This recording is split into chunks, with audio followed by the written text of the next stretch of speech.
Hello. Thank you guys so much for tuning in today. Today's a special day. Today is actually my mom's birthday, and she's always been like so incredibly supportive of my career. So I'm very excited to teach today. If you haven't already, please like, subscribe, and share the video. That really helps me out. I'm at 732 subscribers. I am almost at 1,000. So the more you share the video on social media or suggest other people to subscribe, the easier it is for me to hit that number. Also, if you'd like to support the channel, consider becoming a patron on Patreon. That really helps support me right now until I'm back to work teaching full-time, depending with everything going with the different phases, depending on state to state. I am also available for private lessons over Zoom. So if that is something you're interested in, feel free to contact me directly. As always, during the YouTube lives, if you have any questions, feel free to ask me in the comment section. I will always open up comments at the very end of the class. Today, we're going to be focusing a lot on solo drills for our techniques, and then I will show you how these solo drills apply to the techniques we're doing on the ground. We're going to be doing the armbar and triangle from guard today. So let's go ahead and get started. So it's really important when you're doing solo drills is to visualize. So we have lots of shadow boxing and Thai boxing, but then we don't have a lot of shadow grappling.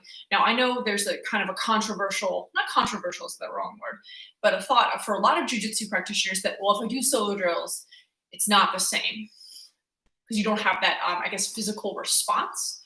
I do agree with that to a point, but I think maybe it's because of other arts that I've trained. There's a level of self-mastery of moving your own body through space that is very important to have. And we do this for all other things. So I call this motion grouping. So what we're doing is we're trying to educate the body to move in the most efficient way possible without any resistance whatsoever. So if you have complete control of your body mechanics and great proprioception throughout space without even resistance from your partner, then it'll be very easy to duplicate that later. So what I'm trying to do is really create people to move well. If you move well, everything else will be easy. And this is a good way to see where your movement inefficiencies are. If you have pain when the movement, then when you start adding force to that, it's going to be even worse. But I think with a lot of jiu-jitsu practitioners, we have jiu-jitsu focused mind. And so there's this wonderful instructor out there, if you guys ever get a chance, named Greg Nelson, who says, this is an opportunity to train and kind of go back to the basics and the foundations of your jiu-jitsu. So last time we worked a lot on the mount position, top and bottom. Now we're just started the guard. And I think that the guard, even though you don't have that response from the person on top of you, you can still move your body really well. So I'm going to show you guys a bunch of solo drills that I've used over the years to kind of either teach kids how to move, but also people who have movement inefficiencies. If you're coming off of an injury, maybe sit at a desk all day, things like that. Or maybe you're coming to jiu-jitsu later in life. All of these are useful. And so I think that there's a lot of value in doing solo drills. So let's just go ahead and get started. So we're going to warm up, really simple. We're just going to warm up with some hip bridges, and we're going to do a decent amount because I want to make sure that we're activating correctly. And I'm going to explain the kind of the thought process behind this. So a lot of times when people hip bridge, they're trying to use their lower back, and that's what leads to injuries later in life, especially if we're talking about like guard and you're shortening your psoas and all this other stuff. So we really want to make sure that we're using our posterior chain and we're pushing off the ground, just like we're doing a deadlift. My knees always track my feet to make sure I don't have knee injuries. So what we're going to do is we're just going to bridge straight up as high as we can, nice and slow, and then back down. And then back down. We're going to do about 20. So that was 3, 4, 5, 6, 7, 8, 9, 10, 11, 12, 13, 14, 15, 16, 17, 18, 19, 20. Now, if you want to double up any of these exercises to help stretch your neck, think about tucking your chin to your chest so you give yourself like kind of a double chin. And that kind of helps stretch your neck as well. Now we're just going to do a little bit of a hip stretch. We're going to put our foot over our knee. We're going to use this to kind of push our knee up. Now we're just going to reach down. We're just going to give ourselves a hug here. Kind of stretch through our hip. Make sure you're flexing your foot so you're protecting your knee. This will really help. And again, you'll see how my lower back is on the ground or on the mat. and that's going to help stretch through that glute a little bit better. So we're going to switch.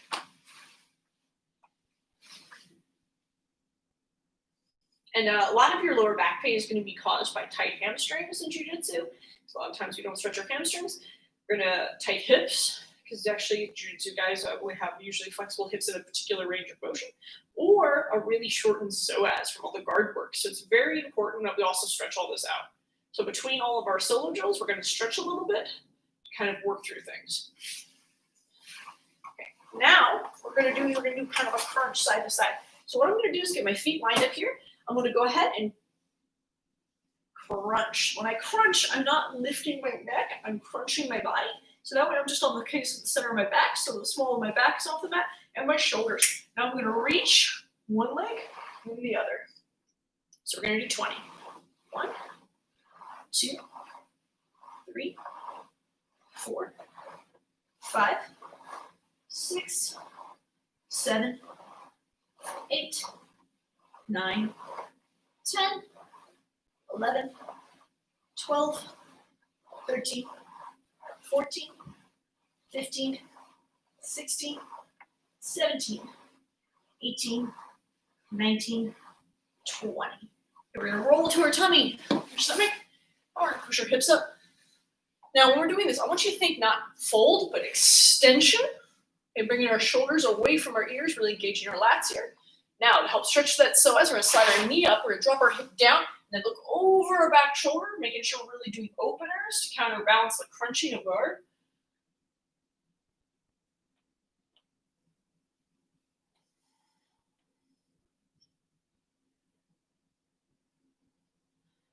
And switch.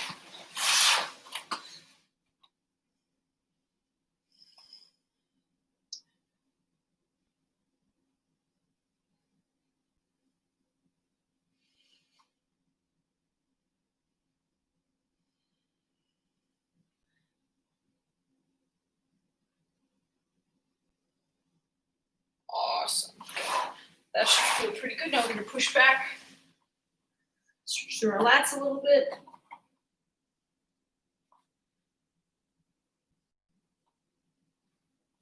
Okay, let's tuck underneath. Now we're going to do our hip bridges again, but now we're going to do our hip bridges one leg. So this is going to help us a little bit. So what I'm going to do is I'm going to make sure my leg is lined up with my knee. This is going to really get that glute to fire. So what we're going to do, put our elbows on the ground. We're going to bridge up as high as we can. And then back down. Now, I know a lot of people compensate and try to arch their back to do the work, but that's just going to lead to back injuries. So what we're going to do is make sure our leg is lined up. We're just going to try to really activate and fire from here. The glute up and then back down.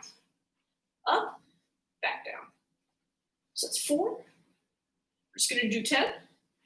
5, 6, 7, 8, 9, 10. We're going to switch.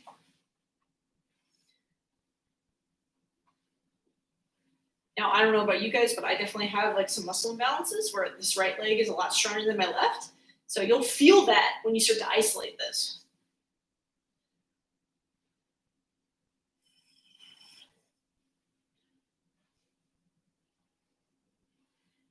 We're going to fold the leg over. We're just going to drop our hips to the side and then stretch.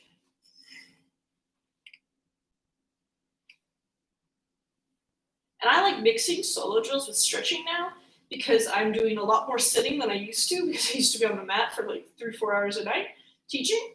Now I'm not doing that as much, so it's very important that you're constantly getting as much movement into your body as possible. So anything that I'm doing today, you can kind of take a break from the desk, whatever you're doing, and kind of just add some more movement back into it.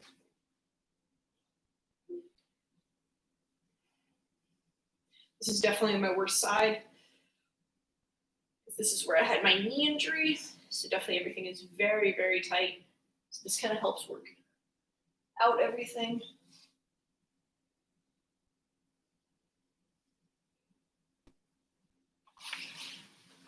And then back. Okay, so this is going to kind of warm up that lower back a little bit. So now what we're going to do is we're going to kind of combine the movements. So what we're going to do is we're going to go ahead, we're going to get on one foot, and we're going to do basically, essentially, hip bridge. We're going to do a hip bridge one-legged. Then I'm going to add the crunch. And then what I'm going to do is take this leg, I'm going to flex my foot and make it touch the knee, just on the top. This is the bite that you're going to see across the shoulders in the guard position. So this is a great way to practice. You'll notice that this foot will stay planted, but my body will turn. So I'm going to hip bridge a little bit, just on this leg, to kind of elevate my hips off the ground. I'm going to crunch here. Now I'm going to turn, which is the pivot, and then I touch. You'll see how my head is lining up with my knee. I'm flexing my foot here. My knee's pointing straight up at the ground, so make sure I'm really engaging from here. This is what we're looking for. We're looking for our armbar.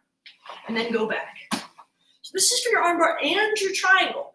So as my very good friend David Porter always says, it's called a triangle, about a try in front of yourself. So we want to make sure that we're really getting that angle. So this is a great way to kind of isolate everything, to really focus on the turn. So it's a hip bridge, one-legged, the crunch to the side, and then we're going to bite with the leg. So 3 movements. So 1, and then you can go back. 2, 3, 4, 5, 6, 7,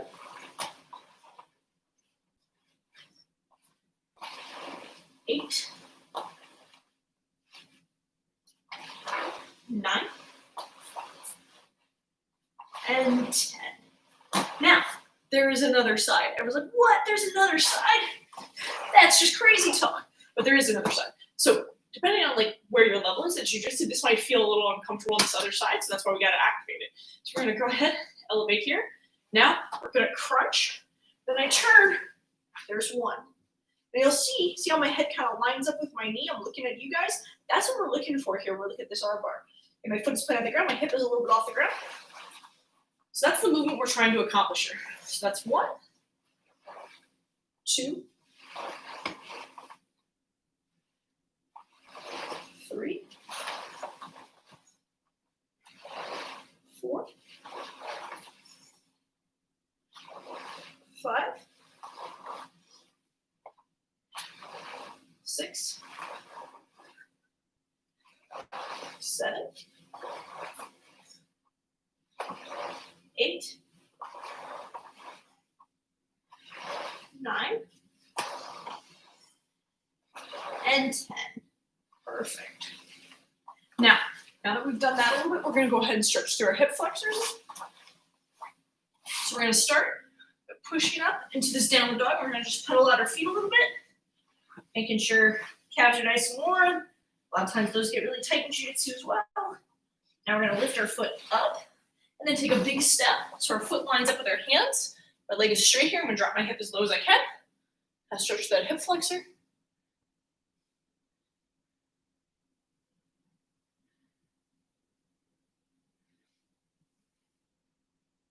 Now we're going to drop our knee, open our shoulders, reach back. I'm going to grab my foot.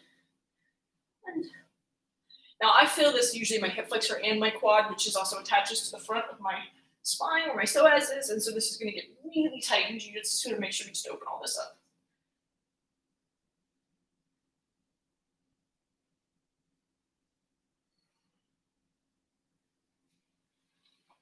Hands go to the ground, push back. High up, reach. Try to get your hips as low as you can. Everyone has different levels of flexibility, so whatever gives you a stretch. We're not trying to get as deep as possible, just trying to get a nice, good stretch.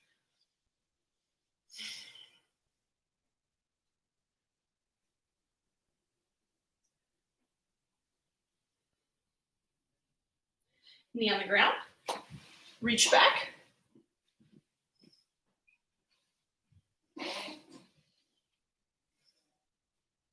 Definitely feel this in my right quad. I'm doing a lot of running since I haven't been able to train as much, obviously. So definitely feel this for me as well. So I'm secretly just using this as an excuse for me to stretch.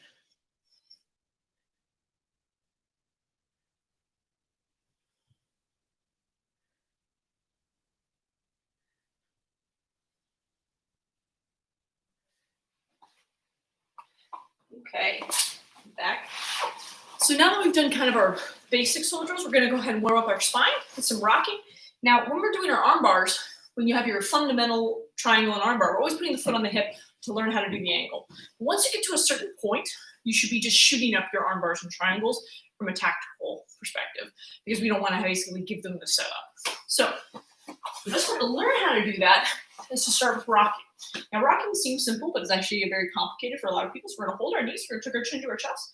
Now, when I rock, I'm going to rock back, warming up the spine, and then I use my core to help pull myself to the top. If I have a disengagement from my core, I won't be able to balance here. So we're going to do this 20 times. 2, 3, 4, 5, 6, 7, 8, 9, 10, 11, 12, 13, 14, 15, 16, 17, 18, 19, and then 20. So what we're going to do is now we're going to reverse engineer. We're going to rock back and then go into what we call a shoulder stand. You'll see a shoulder stand. You see that a lot in yoga. It's usually assisted. But what we're trying to do is we're trying to shoot our hips up as high as we can without folding ourselves over. So we don't want to see compression of the spine.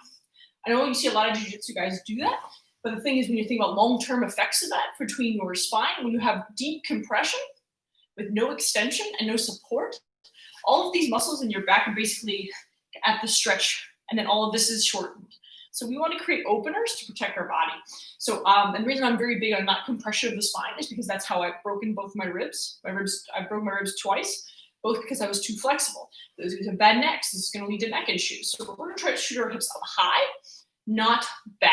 So we're going to start at the top for our rocking.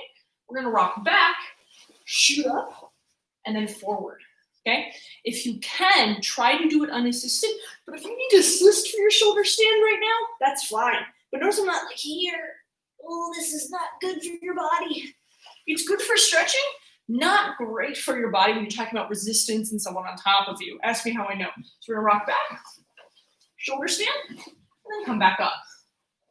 Shoulder stand, back up.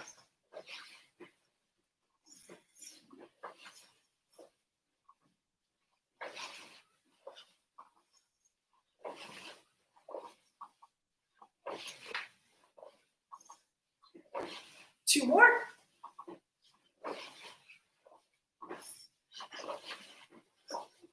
Okay, now we're going to go ahead and get an angle. Remember, it's called a triangle, not a triangle. So we're going to shoulder stand, we're going to turn our hips, and then lock the triangle. Now the triangle, quick reminder for everybody, the triangle, I have my foot here, and then this locks over top of my ankle, my feet are flexed here. That's what we're looking for. We're going to do this while I'm up. So I'm going to rock back, shoulder stand, turn, triangle, come back. So when you rock back, you can even do it at a slight angle to help you.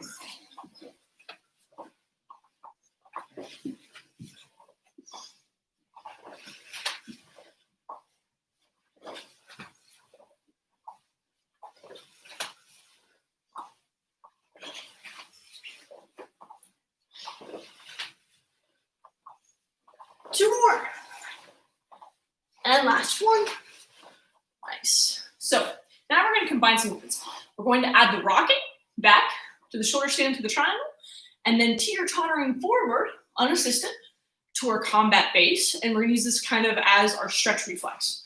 So I'm going to go really, really slow. I'll break down all the movements. Rocking back, shoulder stand, triangle, come back up. My foot goes on the ground. I'm going to roll over my toes.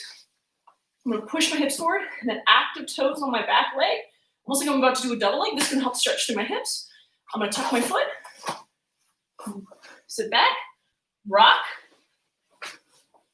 come back through here. One foot on the ground, one knee on the ground. Drive my hips forward, active toes. Windshield wiper my foot back, sit back, and then we do it again. So if you really take all of your movements in jiu-jitsu and turn them into micro movements, making sure you're just moving efficiently, this is going to help, one, the biggest thing, prevent injuries. Because the more times you get injured, that's less time on the mat. So we want to be on the mat as much as possible. So rock back, triangle.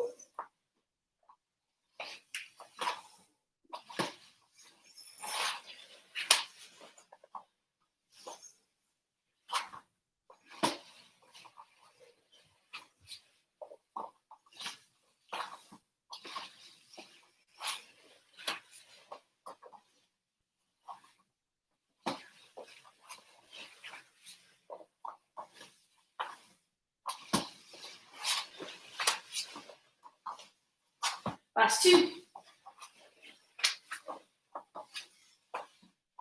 Last one.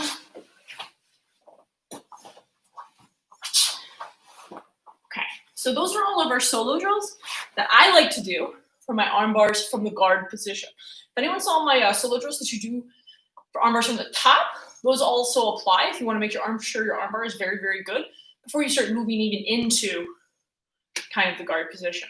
Because mount and guard are essentially the same position, just reversed. So hopefully you find all of those beneficial. So let's talk about how these apply. So I have my assistant here, as always, Bear Drills of internet fame. He's a good partner. He's a purple belt, so, you know, good resistance, even as a name. So we're going to talk about the armbar first. So we're talking about the armbar and how we set it up in kind of like a fundamental way. And then I'll take questions at the end as far as like the tactical application. So I have Bear Drills here in the guard. And we want to make sure that when you have the guard, you have a pretty kind of shrink wrap guard. So I'm going to shoot my hips up, making sure I have a good guard position here. And making sure everyone can see. So now, if I want to armbar this arm, I'm going to control one side of the body. Hand the collar, hand on the sleeve. Now, we're going to go ahead and add all those movements that we did earlier to kind of break down the armbar. So we're going to put the foot on the hip. And when I put the foot on the hip, I want to have space. I want to make sure my knee is as tight as possible. Now I'm going to crunch, turn, and then bite. So everything that we did earlier on the solo drill still applies with a partner or a giant stuffed bear. Now, once I get to this position, I have a good pinch on the shoulders here. I have a pinch with my knee here. See how my heel is kind of touching my knee just like we did in the solo drill? Now I'm going to shave the knee around the head. So I'm biting the head, I'm biting the shoulders. I have the arm, and then I just go ahead and I'm going to do an extension to finish the arm bar, which is just a hip bridge on a person. And that's your whole arm bar. Pretty straightforward. So if you've done all the solo drills already, and those are pretty easy, when you start adding a person, it should feel really awesome. Again, hand the collar, hand the sleeve, foot on the hip. My knees are really, really tight here, and I'm going to turn, I bite. So all of this is really, really strong here. Now I'm going to shave this leg around the head. Bear drills. Notice I'm flexing my foot. So I'm doing a bite, and I'm kind of pushing this way. This is going to prevent the person essentially from stabbing me. If I'm kind of loose here with my legs, the person's going to stab me, and it does not feel good. So I want to bite, making sure I'm really engaging the backs of my legs, posterior chain, and then I'm going to bite and then kind of push it into the person a little bit. So if they fall over, that's great. Okay, now bear just doesn't matter because he's stuffed. But everything in the arm bar should be exactly what we did, essentially, in the solo drill. Now for the triangle, same thing. Except we're going to control both arms. We're going to push one arm in, one arm out, just to kind of force the issue. Foot goes on the hip. Now, when I elevate and I bite, I'm not going to bite the shoulders now. I'm going to turn and I bite the neck. You see my thigh is right on the neck. My knee is still pointed up. A lot of people let themselves get crunched on a triangle. But then you don't get these two bands behind your knee right in the side of the neck. That's doing most of the choking, honestly. Now, when you go to lock up this triangle, don't grab your foot. You're going to put your ankle in a very compromised range of motion with a lot of resistance. So I'm going to hold the head, and I'm going to grab my shin. Then I fold this over. Now, if the arm is not all the way across, now mind you, he is a very absurdly large head. So I'm definitely going to choke you. But if for some reason you're having a hard time, we're going to elevate our hips like a hip bridge, then drop our hips and move the arm across. Now when I hold, I'm going to hold and I'm going to squeeze. The squeeze is what finishes the triangle. It's not an extension. Now, of course, you can always armbar inside of the triangle, but that is not the goal. So, one more time. So, both arms in, push one arm in, one arm out, foot on the hip. I'm gonna elevate here. Now I elevate, I turn, and I bite, making sure this knee's pointing straight up and down. My foot is flexed. I can keep the head. Now I'm gonna grab my shin, fold the knee over. I'm gonna elevate, turn, bring the arm across, hold, and then squeeze to finish. So the reason I like to teach the armbar and the triangle together is because they're kind of like cousins. Like, you could tell they're maybe related. Makes it a little bit easier, okay? So I always like to do these two submissions in conjunction with each other because the movements are very similar. The goals are just different. One is to break the arm, or the elbow specifically, and the other one is the head and arm choke, essentially with your legs. And I love the triangle. It's actually my favorite submission because it's the first submission I ever really started tapping people with on a consistent basis. Because when I started training, not a lot of newer, big, strong guys that were white belts liked to tap to women. So if I did the triangle, my legs never got tired. So I just hold it until eventually the person was close to going out. And then they would usually tap. So versus if you break someone's arm, it's kind of uncouth. So those are basically how we utilize the solo drills on basically an armbar, a very fundamental armbar and a very fundamental triangle. So now this would be a great opportunity for me to open it up to questions. If we have any like tactical questions about the application of the armbar, setups, fail-safes, etc. I always like to leave the last 5-10 minutes for questions. So are there any questions about armbars and triangles in general from the guard position that I could answer today? So if not, what I always recommend when people start doing these is that always focus when you first start training in jiu-jitsu, focus on breaking down posture. If you focus breaking down posture and just controlling one side of the body, hand on the collar, hand on the sleeve, that's a really good place to start. And then you can start attacking like collar choke, armbar, triangle, sit-up sweep, scissor sweep that we did last time. A lot of these have become more of an opportunity to you versus just like, I'm going to do this move. So breaking down posture, controlling one side of the body is a great place to start if you're a white belt, blue belt.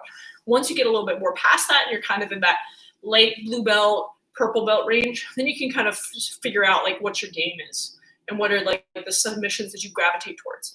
I'm very long. I have long arms. I have long legs. So triangles and arm bars work really well for me and my body type. So if you got to kind of find what works for you, I think it's good to learn from everybody and all different styles of jiu-jitsu. And then ultimately you have to have your own expression of jiu-jitsu. So I always say that I study the martial sciences, but how I express it is my martial art. So this is a very individual journey. Not everything works for everybody, and that's okay, because depending on the size of you and the size of your opponent, it may not work that way. So if there are no other questions today, but I just want to make sure that I have them in the comment section. If there are no other questions, I just want to let remind everyone that I do have solo drills, foundations online on Vimeo. That is for sale. You get a copy of that essentially, which is basically all the different series of movements with instruction, just saying like how to do the movements. I also have Patreon as well, if you'd like to support the channel. And then also I do Zoom lessons. So I do lessons online, basically it's online training, and I can watch you do these solo drills and kind of give you my feedback and how you can kind of add these to your game to make your jiu-jitsu better. I know it's not the same thing as sparring. It's not the same thing as that physical contact, but I think it's really beneficial for self-mastery, for injury prevention, and also just it's a more fun way to move and work out, because the more movement you add to your body, the better you're going to feel on the mat in general. If you're only doing like 3 hours of jiu-jitsu a week, that's really not a lot of movement. But if you're doing every hour, you're doing like 10 minutes of movement, just getting out from your desk and kind of, let's do some hip bridges, let's do some stretches. Just add that like every hour, you're going to really help your body. Okay, so I just highly recommend that. Super beneficial. I want to say thank you guys so much for tuning in on this Saturday, and I will see you next Saturday for BJJ Fundamentals. We're going to continue with the guard position. You guys have a wonderful weekend. And remember, drillers make killers.